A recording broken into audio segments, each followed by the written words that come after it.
Selamat berjumpa kembali saudara-saudara yang terkasih di kanal Forum 195. Kanal kita bersama untuk mengasihi, melayani, memuji dan menyembah Tuhan kita, Yesus Kristus. Damai kasih Allah menyertai kita semua. Saudara-saudara yang terkasih, kita bertemu kembali di serial video Renungan Refleksi Diri Kita di season 5, episode ke-22. Peristiwa penangkapan Pendeta Manubulu sebenarnya cukup mengejutkan. Walau saya tidak menonton seluruh video-video beliau yang sangat banyak itu, tetapi dari sekian kali saya menonton, sangat tampak beliau cukup berhati-hati dalam membuat konten. Yang paling sering membuat kita terjebak adalah debat kusir, yang mana ketika debat dilakukan tidak dalam konteks ilmiah, jadi tidak ada perlindungan di sisi kita. Kalau di sisi mereka akan berkicau sesuka hatinya, menanti saat kita terjebak. Mereka akan berlindung pada konteks itu tertulis di kitab suci mereka. Sebuah saran saya ke tim pembela Pendeta Manubulu agar meminta perlindungan ke lembaga hukum internasional. Masalah agama bukan masalah di dalam negeri semata. Sangat banyak preseden yang dapat dipakai sebagai perbandingan bila tidak melibatkan hukum internasional. Maka, sebagaimana Pendeta Manubulu atau siapapun di antara kita semua tinggal menunggu giliran.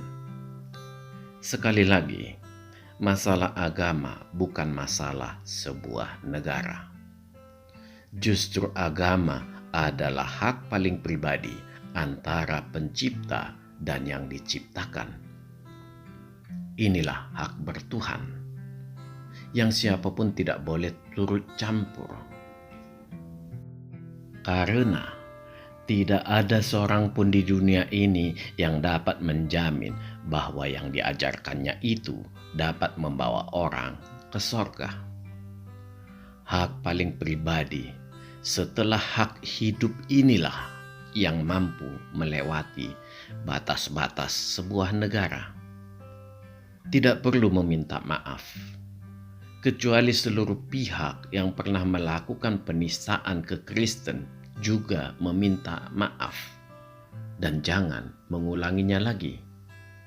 Dengan demikian, pihak Kristen juga akan berhenti mengkontra.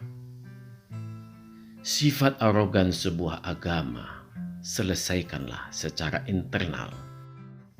Gejala kebisingan ini akan terlihat semakin mendekati puncaknya nanti. Dengan belajar dari analogi berikut, marilah kita melihat mengapa hal seperti ini sering terjadi. Marilah sebelum memulai renungan kita terlebih dahulu berdoa. Ya Tuhan, begitu banyaknya hamba-Mu yang ingin membuka mata para saudara kami yang lain. Tetapi yang kami peroleh adalah kesakitan. Begitu sulit mengabarkan Injil-Mu di tanah yang jauh dari logika ini. Tetapi, sebagaimana Engkau berkata, penganiayaan yang kami alami sudah terlebih dahulu Engkau alami. Kuatkanlah kami ya Tuhan. Terima kasih ya Tuhan. Di dalam nama Tuhan Yesus Kristus kami berdoa dan mengucap syukur. Amin. Saudara-saudara yang dikasihi Tuhan, memang sangat sulit mengharapkan logika bisa berjalan dengan baik bila kita memperhatikan kelakuan saudara-saudara sepupu kita. Terlebih lagi yang keluar dari kekristenan. Secara umum, yang keluar dari kekristenan dan masuk ke agama sepupu kita itu sudah pasti double degree kebodohannya. Mengapa saya katakan demikian? Alkitab yang sudah sedemikian terang benderang mampu dibacanya saja tidak mampu dinalarnya. Apalagi yang berbahasa langit. Dan memang ini menjadi terlihat ketika yang bersangkutan menjadi pengkhotbah di agama barunya. Semua yang dikatakannya tentang kekristenan sangat acak kadut, belepotan. Sangat tampak yang bersangkutan hanya membaca Alkitab secara sambil lalu. Memang ada juga yang cukup dalam mempelajari Alkitab, bahkan sempat mengenyam pendidikan teologi atau menjadi pejabat gereja.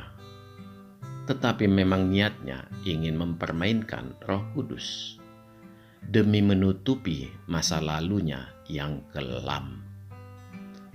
Ada juga yang memang hanya berbohong dan yang bersangkutan tidak pernah sama sekali berada di kekristenan.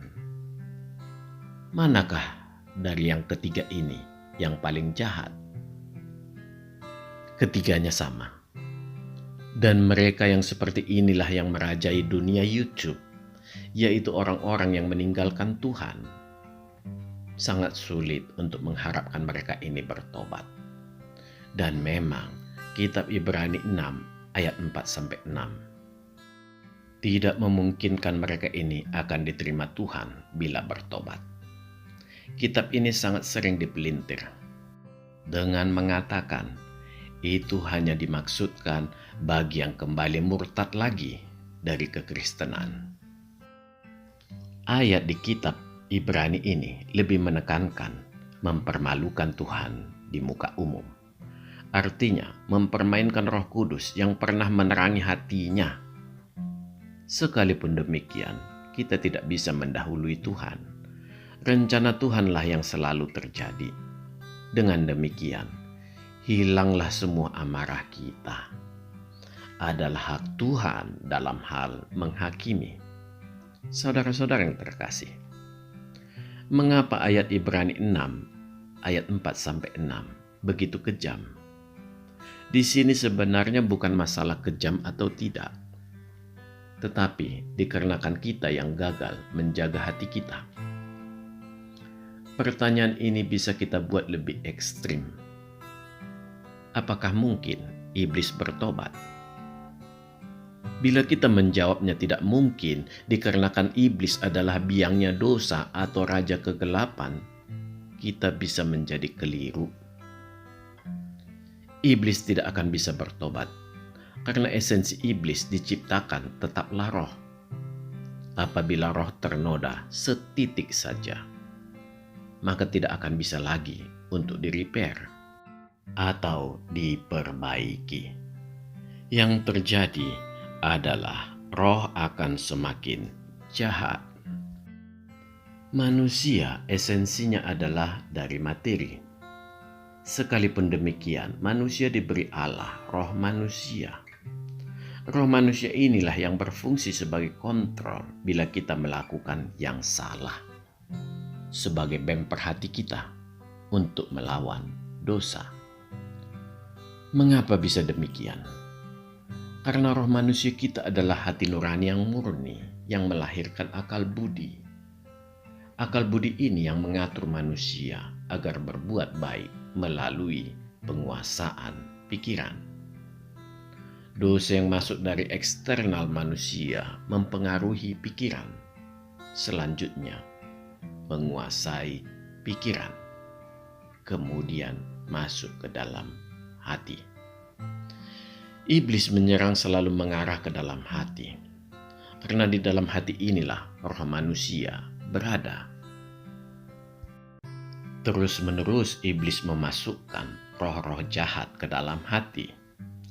Ini membuat roh manusia semakin terpuruk di pojokan hati manusia. Akibatnya, roh manusia tidak mampu lagi menyinari hati manusia. Dikarenakan terhimpit dosa manusia. Cahaya kemuliaan Allah tidak mampu lagi menembus dari diri manusia. Sekalipun demikian, dia tidak pernah mati, karena dia akan kembali ke Allah bila manusianya yang mati. Roh manusia inilah yang kelak bersaksi mengenai sepak terjang kita selama hidup di dunia. Oleh karena itu, sekarang kita paham, bila tingkat kerusakan hati sudah sedemikian parah, memang sudah sangat sulit untuk diharapkan untuk diperbaiki. Ditambah segala yang dilakukan saudara sepupu kita tidak lepas dari iming-iming kenikmatan bersifat duniawi, sekalipun nanti telah mati. Kembali sekali lagi saya harus katakan, manusia berbeda dengan iblis. Jadi semua kembali ke Tuhan. Hanya Tuhan yang mampu menilai kesungguhan hati manusia. Saudara-saudara yang terkasih, ada satu hal yang sangat penting kita pahami dalam melakukan apologetika. Berhati-hatilah ketika bila konsep berpikir kita berangkat dari sebuah tuntutan demi kesetaraan hak. Tuntutan seperti ini sangat jarang dilakukan apologet Kristen. Rata-rata sudah tampak kedewasaannya. Sekalipun demikian, ada baiknya saling mengingatkan. Dikarenakan masih ada juga yang masih mengotak-atik di titik itu. Cukuplah kita membela iman kita dalam koridor menjawab dan menjelaskan. Sebisa mungkin tidak perlu menyebutkan agama tertentu. Apakah itu menunjukkan kita takut? Sama sekali tidak. Dengan menjawab dan menjelaskan saja sudah lebih daripada cukup, sepanjang kita melakukannya dengan baik dan benar. Jadi, bukan beradu opini. Sebenarnya, kita tidak perlu lagi mengenalkan Yesus Kristus. Karena banyak dari saudara sepupu kita memiliki Alkitab. Yang diperlukan adalah memunculkan kembali logika berpikir mereka yang sudah sangat dalam terbenam di balik ajaran-ajaran dan doktrin yang tidak bisa mereka cek kebenarannya. Bahasa sorga dan revisi al-langit sudah sangat menyesatkan mereka semua. Sangat sedikit mereka yang benar-benar paham isi al-langit. Dan yang sangat sedikit ini cenderung diam. Biarlah Tuhan yang menilai mereka kelak setelah kematian menjemputnya. Bila saudara-saudara memperhatikan isi khotbah pemuka agama ini, mayoritas mereka mengambil dari Alkitab dan diadopsi menjadi kebaikan-kebaikan yang berasal dari Allah mereka dan nabi mereka, Kutim. Di sini para pendengar ceramah hanya mengamini karena mereka tidak mengerti. Metode pengajaran memang dipaksakan one direct, yaitu satu arah. Melihat begitu banyaknya umat ini yang tidak mengerti apa-apa, tetapi dipaksakan untuk menerima ajaran para pemuka agamanya, kita bisa membayangkan betapa mengerikan nasib mereka. Mereka tidak memiliki hak untuk memahami kebenaran tentang kehidupan kekal yang akan diperolehnya kelak. Melihat ini semua, apakah kita tidak turut terenyuh? Saudara-saudara yang dikasihi Tuhan, berbeda dengan di kekristenan, seluruh pengajar Kristen harus melalui jenjang pendidikan formal. Bahkan, sebelum memasuki pendidikan formal, harus ada keterpanggilan hati. Tidak demikian dengan saudara sepupu kita di agama jimat, begitu bebas dan liarnya. Sepanjang mampu bersuara keras menjelekkan kekristenan, maka akan diberi panggung. Sekalipun pembicara itu sendiri tidak mengerti apa yang diajarkannya. Dari sini saya mengerti mengapa Yesus Kristus berkata, "Ya Bapa, Ampunilah mereka, karena mereka tidak tahu apa yang diperbuatnya. Kita orang Kristen melihat perbuatan-perbuatan mereka yang sangat luar biasa, tidak mengenal malu, menghalalkan segala cara demi eksistensinya sebagai penceramah. Saya sangat berharap orang Kristen jangan ada yang meniru hal ini. Karena hukuman Tuhan tidak terkira kejamnya bagi pengajar-pengajar sesat. Jadi, sekali lagi, kita orang Kristen harus berhati-hati. Tidak perlu semua kita kontra atau dilawan. Karena memang perintah itu berasal dari al-langit mereka. Sangat sulit melarang mereka tidak menyinggung kekristenan. Karena ada interseksinya dengan agama kita. Logika sederhananya yang mungkin membuat saudara bisa frustasi. Bagaimana mungkin kesalahan yang ada pada kitab yang baru muncul, lalu mereka balikkan dengan mengatakan bahwa Alkitab yang sudah dipalsukan. Segemas apapun saudara semua, tetaplah bersabar. Saudara-saudara yang dikasihi Tuhan, kegagalan Kutim dan Al-Langit sudah ditelanjangi melalui kemajuan teknologi. Pemikir-pemikir agama mereka sendiri sudah memperlihatkan dengan takut-takut memang Al-Langit baru direvisi di abad ke-20, dikanonisasi, distandarkan menjadi satu tipe. Sebelumnya mereka mempertahankan Al-Langit satu-satunya kitab yang jatuh gedebrus dari langit, dan banyak kata bombastis lainnya. Orang Kristen hanya tersenyum simpul melihat keluguan mereka. Biarlah kemajuan teknologi yang membuka otak mereka secara keseluruhan. Suatu saat mereka akan semakin menyadari ternyata Allah mereka berbeda dengan Allah orang Kristen. Sebenarnya sudah cukup banyak yang mengetahui akan hal itu, dan mereka tetap diam. Sebuah kediaman yang membiarkan saudara seimannya terjebak dalam kesesatan.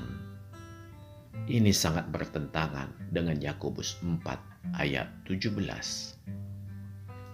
Mereka juga mengerti bahwa tidak akan pernah ditemukan manuskrip yang mendukung Al-Langit tentang agama jimat yang lebih tua umurnya dari Nabi Kutim. Sebuah peristiwa memalukan pernah terjadi, yaitu penemuan manuskrip yang mirip dengan isi Al-Langit. Ternyata menjadi dilematis bila diterima. Yang pertama, Al-Langit menjadi bukan wahyu lagi.